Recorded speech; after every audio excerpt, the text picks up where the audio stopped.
3 सवाल। महाराजा अकबर बीरबल की हाजिर-ए-जवाबी के बड़े कायल थे। उनकी इस बात से दरबार के अन्य मंत्री मन ही मन बहुत जलते थे। उनमें से एक मंत्री, जो महामंत्री का पद पाने का लोभी था, ने मन ही मन एक योजना बनाई। उसे मालूम था कि जब तक बीरबल दरबार में मुख्य सलाहकार के रूप में है, उसकी यह इच्छा कभी पूरी नहीं हो सकती।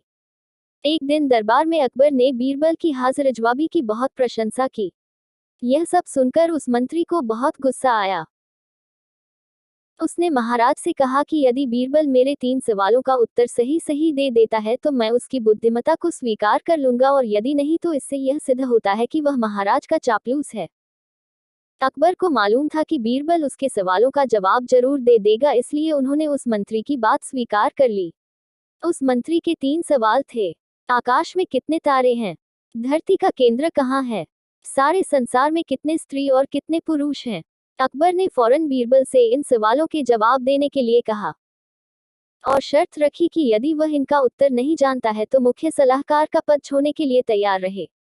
बीरबल ने कहा, तो सुनिए महाराज। पहला सवाल। बीरबल ने एक भेड़ मंगवाए और कहा, जितने बाल इस भेड़ के शरीर पर हैं, आकाश में उतने ही तारे हैं। मेरे दोस्त, गिनकर तसली कर लो, बीरबल ने मंत्री की तरफ मुस्कुराते हुए कहा।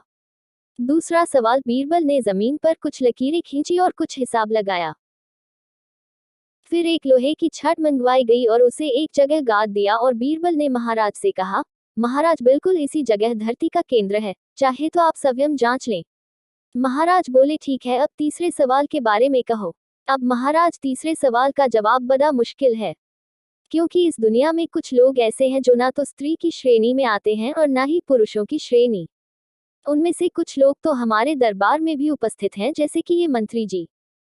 महाराज, यदि आप इनको मौत के घाट उतरवा दें तो मैं स्त्री पुरुष की सही सही संख्या बता सकता हूँ।